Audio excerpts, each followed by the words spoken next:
तो प्रोफेसर एक लड़की ने सब्र कर लिया और आने वाले वक्त के इंतजार में बैठ गई और दूसरे न्यूज की इस कसम को नाकाम बनाने का इरादा कर लिया। वहां से वापसी के बाद पीतर सिंह मेरा दोस्त बन गया। अब उसे मुझसे कोई शिकायत नहीं थी। उसे ये बात मालूम हो गई थी कि मैं रूपकली के प्रेमी की हैसियत से यहाँ नहीं आया, ना ही मेरा उससे कोई रिश्ता है। मुझे उसने एक दोस्त की हैसियत से कबूल कर लिया और यूं भी वह मुझसे बहुत मुतासर था। फिर यूं हुआ कि मैं तो बस्ती के नज़ारों में मसरूफ हो गया और दूसरी तरफ राजकुमार की शादी की तैयारियां होने लगी। राजा किशन सिंह ने लोगों में ऐलान करा दिया और जश्न की तैयारियां होने लगी। देखा जाए तो किशन सिंह ने यह एकदम बुरा नहीं किया था। उसने बेटे की जन्म कुंडली बनाने वाले से किया हुआ कौल निभाया था। यूं के बेटे की आरज़ू भी पूरी हो गई थी और उसका कौल भी रह गया था और बिलाशुबा यह बहुत बड़ी बात थी। सुखराज तो किसी तरह इसके बराबर नहीं था, सिवाय इसके कि वो एक खरी जात का इंसान था। राजा ने सारे इंतजामात उसकी तरफ से भी किए। दूसरी तरफ पीतर सिंह भी मसरूफ था। उसने आबादी से दूर एक महल की तामीर करानी शुरू कर दी थी। यह महल एक दुश्वार गुजार रास्ते पर था और आम लोगों का इधर से गुजर नहीं था। बेशुमार मजदूर इस महल की तामीर में मसरूफ हो गए थे, लेकिन कोई इसका मकसद नहीं जानता था। मैंने भी एक निगाह उसे देखा, लेकिन उसका मकसद मुझे भी नहीं मालूम था। तब पीतर सिंह की शादी का दिन आ गया। पूरी आबादी जश्न मना रही थी, जगह जगह नाच गाने हो रहे थे। मैं भी पीतर सिंह के साथ था। विवाह हुआ। हवन के गिर्द रूपकली का पीतर राजकुमार सिंह के पल्लू से पल्लू बांध दिया गया और उन्होंने फेरे मुकम्मल की। तब रूपकली ने पीतर सिंह के चरण छुए और वो पीतर सिंह की मलकियत बन गई। रात को जश्न का एक खास इंतजाम था। दूर दूर से रकासाएं बुलाई गई थी। मैं पीतर सिंह के बिल्कुल नजदीक बैठा हुआ था और पीतर सिंह नाचने वालियों पर जरो जवाहिर लुटा रहा था। पूरन, इस लड़की को देखो। इसी समय पर जहां वो बेवकूफ लड़की मेरी दुल्हन बनी बैठी होगी, जिसे मैंने दिलो जान से पसंद किया था, लेकिन जो अब ताजिंदगी मेरे अताब और मेरी नफरत का शिकार रहेगी। उसने कहा और मैं चौंक पड़ा। क्या मतलब पीतर सिंह? वही जो मैंने सोचा था और जिसकी जानिब इशारा किया था। यानी मैं शदीद हैरान रह गया। हाँ पूरन सिंह, वो सारा जीवन अपने पति के लम्स को तरसेगी। वो सारा जीवन कंवारी रहेगी। मैं उसके मन की आशा कभी पूरी नहीं होने दूंगा। मैं कभी उसके संतान न होने दूंगा। मैं उसके लिए सोने का महल बनवा दूंगा। उसकी ये आरजू पूरी करूंगा। बस वो जीवन के सबसे बड़े रोग में मुब्तला रहेगी। मैं उसका पति कभी न बनूंगा। और प्रोफेसर में शदीद शस्तर हो गया। बड़ा खौफनाक इरादा था, बड़ा ही भयानक इंतकाम था जो पूरन ने सोचा था। रूपकली ने उससे नफरत का इजहार करते हुए कहा था कि वो सारा जीवन उससे नफरत करेगी और उसकी संतान को उस तरह परवान चढ़ाएगी कि वो उसकी सबसे बड़ी दुश्मन होगी। एक मां पर नाम कर सकती थी, लेकिन इस वक्त जब उसकी कोई औलाद हो, जब पीतर सिंह उसे शौहर की मोहब्बत ही न देगा, तो उसके यहाँ औलाद कहां से होगी? काफी देर तक मैं गुमसुम रहा था। फिर मुझे पीतर सिंह की हंसी सुनाई दी। कैसा तरीका है पूरन जी? क्या इस बेवकूफ लड़की ने सारे जीवन का रोग नहीं पाल लिया? वो मुझसे नफरत करती है और मैं उससे, लेकिन संसार की निगाहों में हम पति पत्नी हैं। वो हंसता रहा। मैं खामोश रहने के सिवा क्या कर सकता था। सो यही हुआ। पीतर सिंह उस हसीन रकासा को लेकर खुजला अरूसी में चला गया। रात की कहानी खत्म होगी और दिन के असूल रात की कहानियों से मुख्तलिफ होते हैं। शादी के जश्न अब भी जारी थे। सूरज चढ़े पीतर सिंह से मुलाकात हुई। मुझे देखते ही वो कहका मार कर हंस पड़ा। आओ मेरे सबसे अजीज दोस्त, मेरे सबसे प्यारे साथी, काश तुम्हारे जादू का थोड़ा सा हिस्सा भी मुझे मिल जाता तो मैं अमर हो जाता। आओ मैं तुम्हें अपनी सुहागरात की कहानी सुनाऊं। आओ जरा मेरे पास बैठो। और मैं एक गहरी सांस लेकर उसके पास बैठ गया। तो हुआ यूं कि मेरी धर्म पत्नी, जो मुझसे नफरत करती है, मेरी मुंतजिर थी। तब मैंने उसे मुखातिब किया। देवी रूपकली, मुमकिन है तुम रूप की कली या कली का रूप हो, मगर हमारे तुम्हारे दरमियान नफरत का रिश्ता है और बड़ा ही गहरा रिश्ता कायम हुआ है हमारे दरमियान। तो देवी जी, तुमने कहा था कि तुम मुझसे बदला लेने का एक नया तरीका अपनाओगी। यानी जब तुम्हारे यहाँ औलाद होगी और वो बेटा हुआ तो तुम उसे नफरत की बुनियादों पर परवान चढ़ाओगी, और जब वो जवान हो जाएगा तो तुम्हारा बदला मुझसे लेगा। तो देवी जी, मैंने भी यही कहा था कि इस अपमान का मैं तुमसे एक अनोखा इंतकाम दूंगा। मेरा इंतकाम तो आज से शुरू हो गया है। मेरी सेज पर तुम कभी नहीं आओगी रूपकली। मैं कभी तुम्हारा पति नहीं बनूंगा। अब तुम यहां से हट जाओ। और पूरन, क्या दिलचस्प मंजर था वो। रूपकली यूं हैरत से गूंगती जैसे उसे सांप सूंघ गया हो। फिर वो सेज से उतर गई। नई ब्याही उमंगों भरी दुल्हन सेज के नीचे खड़ी थी और मेरी पसंदीदा लड़की फूलों के बिस्तर पर। मैंने खुद से पीतर सिंह के मामलात में कोई मुदाखलत नहीं की। न जाने वो मेरी जादूगरी से खौफजदा था या फिर फूल चाहने का आदी, क्योंकि वो मेरे ऊपर बहुत ही मेहरबान था।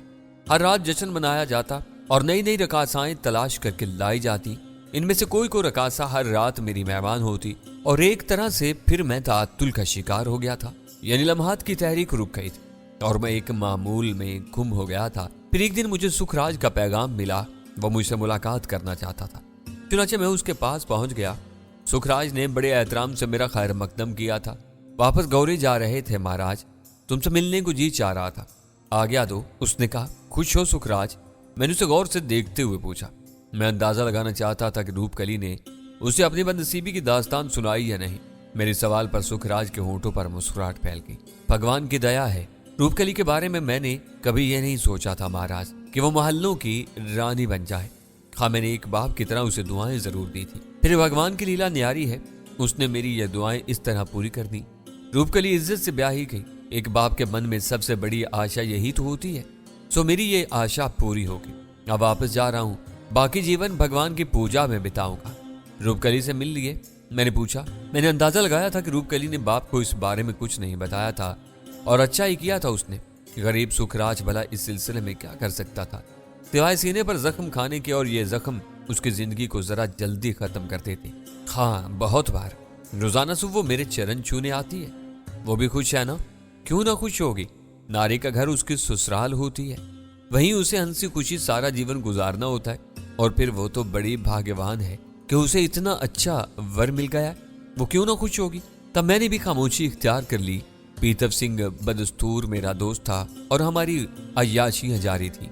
रूपकली से उस दौरान एक बार भी मुलाकात नहीं हुई थी, लेकिन फिर उनके यहाँ एक त्यौहार आया जिसे ये लोग दिवाली का नाम देते थे। इस त्यौहार के लिए पूरी रियासत में अजीब अजीब तैयारियां हो रही थी। सड़कों गलियों को दरख्तों के पत्तों से सजाया गया था। रंग बिरंगे कपड़े लटकाए गए थे। लोग तरह तरह की शक्लें बनाकर सड़कों पर निकल आए और ना जाने क्या क्या खेल खेलते रहे। मुझे इन सारी चीजों को देखकर लुत्फ आ रहा था। फिर त्यौहार का मखसूस दिन आ गया। चारों तरफ हंगामे हो रहे थे।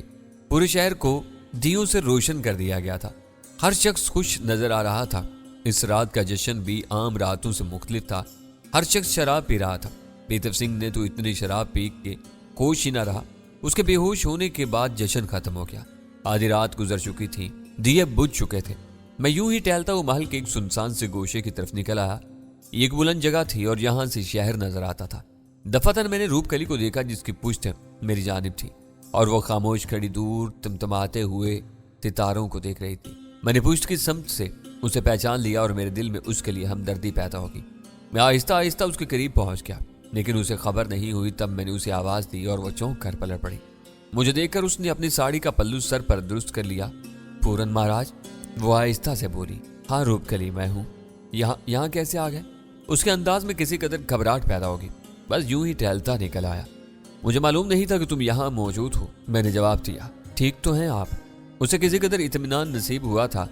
हाँ, तुम कैसी हो? मैं भी ठीक हूँ भगवान की दया से। अब मैं चलती हूँ, सोने का टाइम है, उसने कहा। मुझसे घबराती हो रूपकली, हालांकि मैं हमेशा तुम्हारे लिए बेजर रहा हूँ। भगवान की सौगंध ये बात नहीं है पूरन महाराज, आप तो बहुत अच्छे हैं, पर मैं ही खराब हूँ। न जाने क्यों उस दिन मेरे मुंह से ऐसी बुरी बात निकल गई।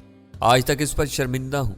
तवामी पीतम सिंह के मन में वो बात जरूर होगी, इसलिए डरती हूँ कि इनके मन में कोई खोट ना आ जाए। पीतम सिंह का रवैया अब तुम्हारे साथ कैसा है? बहुत अच्छा, बड़े दयालु हैं। वो मेरी सारी बातों को भूल गए हैं, उसने कहा और मैं अजीब सी निगाहों से उसे देखने लगा। उसने कितनी खुश असलूबी से अपने मामलात को छुपाने की कोशिश की थी। मैंने भी उसकी भरम को ना तोड़ा और चंद साथ के बाद वहां से चला आया। लेकिन बहुत देर तक मैं उस शरीफ, मासूम और मजलूम लड़की के बारे में सोचता रहा। बेचारी अजीब हालात का शिकार हो गई थी। यूं वक्त गुजरता रहा। फिर एक दिन पीतम सिंह बहुत खुश था। उसने मुस्कुराते हुए मुझसे कहा, मैंने पिताजी से शिकार पर जाने की आज्ञा ले ली है। ओ, कहाँ जाओगे? जहाँ शिकार मिले। वैसे इस बार मैंने कालंदी की तरफ जाने का इरादा किया है। सुना है कालंदी के पहाड़ों में हुस्न ही हुस्न बिखरा हुआ है। वहां की पहाड़ी नदियों के किनारे हसीन लड़कियां सुर्ख बेर बहुटियों की मानिंद नजर आती हैं। केशु वहां होकर आया है। केशु कौन है? मेरा दोस्त है, बड़ा ही दिल फेंक इंसान है, हमेशा मेरे लिए नित नई खबरें लाता है। राजकुमार ने मुस्कुराते हुए कहा। कब जा रहे हो? मैंने सवाल किया। बस बहुत जल्द, जाने से पहले सिर्फ एक काम करना है, पीतम सिंह ने मुस्कुराते हुए कहा। क्या? मैंने सवाल किया। रूपकली को उसके आखिरी स्थान पर पहुंचाने का काम, और उसके बाद मेरी तरफ से उसका काम तमाम समझो। क्या मतलब? मैंने चौंक कर सवाल किया। ओहो, क्या भूल गए पूरन? क्या वचन हुआ था हमारे दरमियान? और उसके दरमियान क्या कौल हारे थे हमने?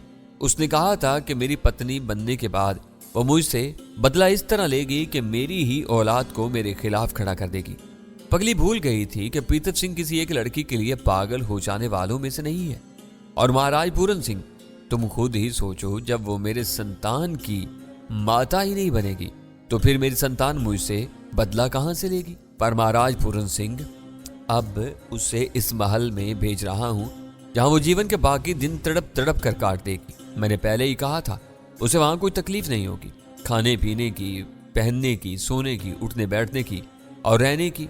पीतम सिंह उसे नहीं मिलेगा और वो सारा जीवन इसी कष्ट में गुजारेगी। इसका भाग है और इसे जानना चाहिए कि पीतम सिंह का अपमान करने का क्या नतीजा हो सकता है।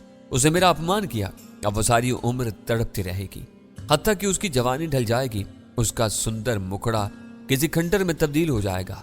पीतम सिंह ने कहा, पीतम सिंह, क्या अब तुम उसे मुआफ नहीं कर सकते? मुआफ? भगवान की सौगंध पूरन जी, मैं तो तुम्हें भी मुआफ न करता अगर यह बात मेरे इल्म में ना आ जाती कि सिर्फ वो तुमसे प्रेम करती है, तो मुझसे प्रेम नहीं करती। मुआफ करने का खेल तो मैं खेलता ही नहीं हूं, बचपन ही इससे नहीं सीखा।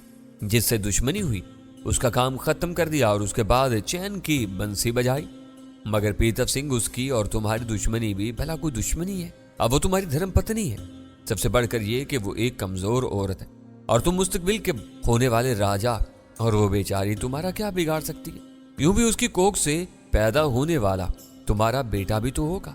और नहीं पूरन सिंह जी, उसे उस हसरत में जीवन भर तड़पने दो। उसे ये जानने दो कि पीतम सिंह को ठुकराने वालों का क्या हश्र होता है। मैंने महसूस किया कि पीतम सिंह पर मेरी बातों का कोई असर ही नहीं होगा, चुनाचे मैं खामोश हो गया। और यूं मैं तो आइंदा के हालात जानता ही था और मुझे इल्म था कि पीतम सिंह वही करेगा जिसकी तरफ सितारों ने रहनुमाई की है। पीतम सिंह अपनी कार्रवाइयों में मसरूफ रहा और फिर एक दिन उसने मुझे बताया कि वो कल सुबह रूपकली को महल भिजवा देगा। क्या तुमने अपने पिता से इस बारे में गुफ्तगू नहीं की? मैंने पूछा। पिताजी राजा हैं, पर ये जानते हैं कि होने वाला राजा मैं हूं। अगर आज वो मुझसे बिगाड़ेंगे तो कल उन्हें भी इसका खुमियाजा भुगतना पड़ेगा। चुनाचे वो मेरे मामलात में ज्यादा दखल नहीं देते, पीतम सिंह ने जवाब दिया और मैं हंस कर रह गया। इंसान वही इंसान था, खुद को न जाने क्या समझने वाला, लेकिन इसका अंजाम मेरे होंठों पर मुस्कुराहट फैल गई। दूसरी सुबह रथ मैंने शहर से बाहर जाते देखे। इनमें रूपकली मौजूद थी, अपनी बदनसीबी की आखिरी मंजिल की जानिब रवां दवा। न जाने उसके दिल पर क्या गुजर रही होगी। मैंने तो उसकी सूरत भी देखने की कोशिश नहीं की थी। पीतम सिंह के चेहरे पर कोई एहसास भी नहीं था, वो इसी तरह खुश खुर्रम था। तैयारियां मुकम्मल हो गईं और फिर एक दिन पीतम सिंह कालंदी की तरफ चल पड़ा। मैं भी एक घोड़े पर उसके साथ था। पीतम सिंह के हवारियों का एक लश्कर भी हरे भरे रास्ते पर था। यह इलाका नहायत सरसब्ज था। रास्ते में पीतम सिंह ने मुझे बताया, कालंदी बेहद खूबसूरत जगह है। मैंने कई बार इधर आने की सोची, लेकिन पिताजी ने कभी इजाजत नहीं दी।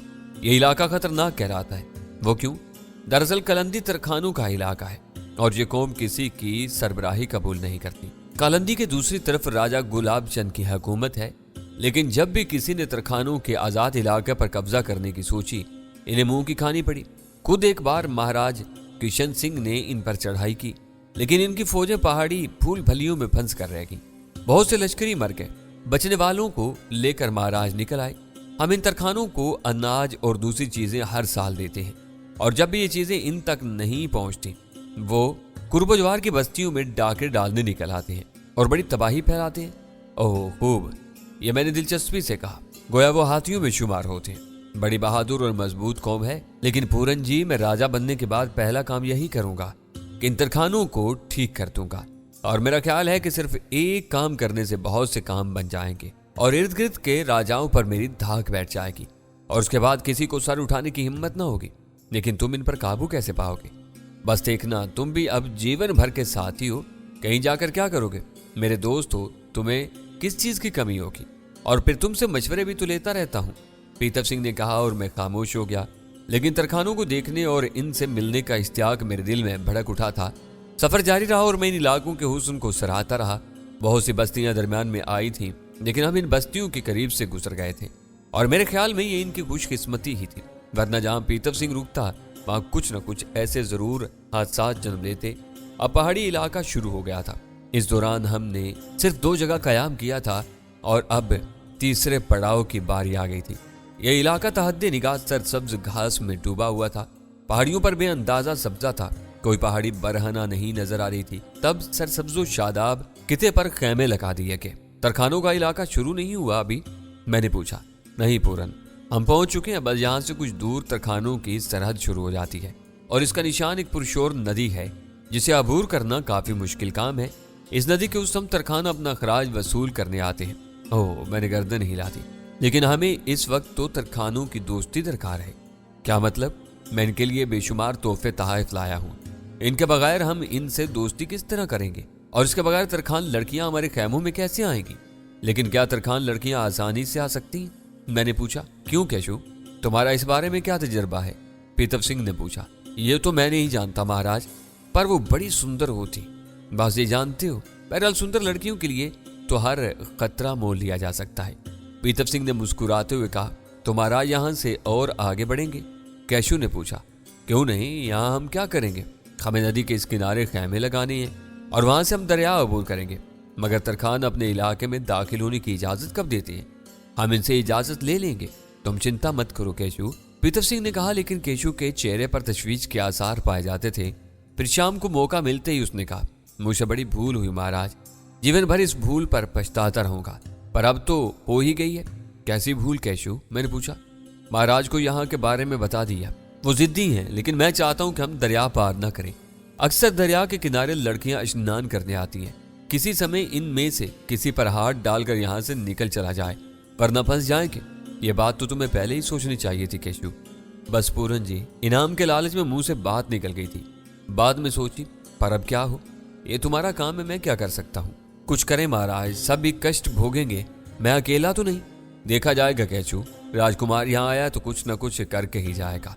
मैंने कैशू को साफ टाल दिया और इस जैसे इंसान से मुझे क्या हमदर्दी हो सकती थी जिसका कोई किरदार ही ना हो। और फिर वो बेचारा क्या जानता था कि खतरा सिर्फ उसे है, मुझे नहीं। वो परेशान सा वापस चला गया था, लेकिन मुझे उसकी परेशानी से कोई दिलचस्पी नहीं थी। रात हो गई और आसमान पर सितारे बिखर गए। तहद्दे निगाह सरसब्ज पहाड़ियां तारीकी में डूब गई थी। फिर जब चांद निकला तो माहौल बेहद हसीन हो गया। चूंकि यहाँ पीतब सिंह की तफरीहात के लिए कोई चीज मौजूद नहीं थी, इसलिए वो अपने खैमे में घुस गया था। चंद सिपाही पहरा दे रहे थे। मैं खैमे से निकलकर पहाड़ियों की तरफ बढ़ गया। चांदनी रात में इस इलाके की दिलकशी ज़हन पर एक खुशगवार सा असर डाल रही थी। मैं दूर तक निकल गया और फिर एक पहाड़ी टीले पर चढ़ गया। टीले पर एक दरख्त खड़ा हुआ था, काफी घना था और कहीं कहीं से चांदनी नीचे छिन रही थी। मैं दरख्त के नीचे बैठ गया। दूर दूर तक खामोशी और सन्नाटे का राज था। मेरी निगाहें चारों तरफ भटकने लगी, दूर फिर काफी दूर। मुझे यूं महसूस हुआ जैसे कोई शय मुतहर्रिक है। फासला बहुत काफी था, इसलिए मैं ये ना जान सका कि वो क्या है। मुमकिन है कोई जानवर हो, लेकिन जब मैंने काफी तवज्जो से वहां निगाहें जमा दी तो मुझे एहसास हुआ कि वो जानवर नहीं है, 2 इंसान थे। लेकिन कौन? मुमकिन है मकामी बाशिंदे हो, क्यों न इनसे मुलाकात की जाए। मैंने सोचा और अपनी जगह से उठ गया। पहले मैंने फासले का अंदाजा किया और सही समत का अंदाजा लगाने के बाद बर्क रफ्तारी से नीचे उतर आया। दूसरे लम्हे मैं इस तरफ दौड़ रहा था। इस जगह का तायुन मैंने 2 ऐसी चट्टानों से किया था जिनके ऊपरी हिस्से नुकीले थे और ये दोनों नोकें आपस में मिल रही थी। मेरी रफ्तार बहुत तेज थी, इसलिए ये फासला मैंने बहुत कम वक्त में अबूर कर दिया और फिर मैं इन नुकीली चट्टानों के नजदीक पहुंच गया। लेकिन जिस जगह मैंने वो साए मुतहर्रिक देखे थे, अब वहां कुछ नहीं था। मैं किसी तौर उसे नजरी धोखा मानने को तैयार नहीं था। जरूर यहाँ कोई था। मैंने चट्टान के बाएं सम देखा तो चांदनी में खूबसूरत चश्मा चमकता नजर आया। चश्मे के किनारे खूबसूरत गोल पत्थर पड़े हुए थे। मैं लंबी लंबी छलांगे लगाकर उन पत्थरों के पास पहुंच गया। पत्थर भीगे हुए थे और इनके आसपास भी ऐसे निशानात नजर आ रहे थे जैसे कोई पानी में नहा कर निकला हो, लेकिन इन निशानात का कोई सिलसिला नहीं मिलता था। मैंने कुर्बो जवार में निशानात तलाश करने की कोशिश की, लेकिन कामयाबी नहीं हुई। तब मैंने आवाज लगाई, कोई है यहाँ? जो कोई भी हो, मैं उससे मिलना चाहता हूँ। 2-3 बार मैंने ये आवाजें लगाई, लेकिन कोई जवाब न मिला। तब मैंने मायूसी से शाने हिलाए। या तो वो लोग कहीं आगे बढ़ गए हैं या फिर मुझे देखकर पोशीदा हो गए। लेकिन क्यों? कौन था वो? मैंने अंदाजा लगाया कि अगर कोई कहीं छुप गया है तो छुपने की जगह कौन सी हो सकती है, और उसका अंदाजा आसानी से हो गया। नुकीली चट्टानों की तरफ एक स्याह जगह नजर आ रही थी जो यकीनन एक गार का धाना था। मैंने कुछ और आगे बढ़कर चारों तरफ निगाह दौड़ा डाली। वहां और कोई गार मौजूद नहीं था। मुमकिन है पोशीदा होने वाले इसी गार में हो। चुनाचे मैं उस तरफ चल पड़ा। गार के धाने पर रुक कर मैंने कुछ सोचा और फिर गार में घुसने ही वाला था कि खौफनाक हुर्राट के साथ कोई मुझ पर आ पड़ा।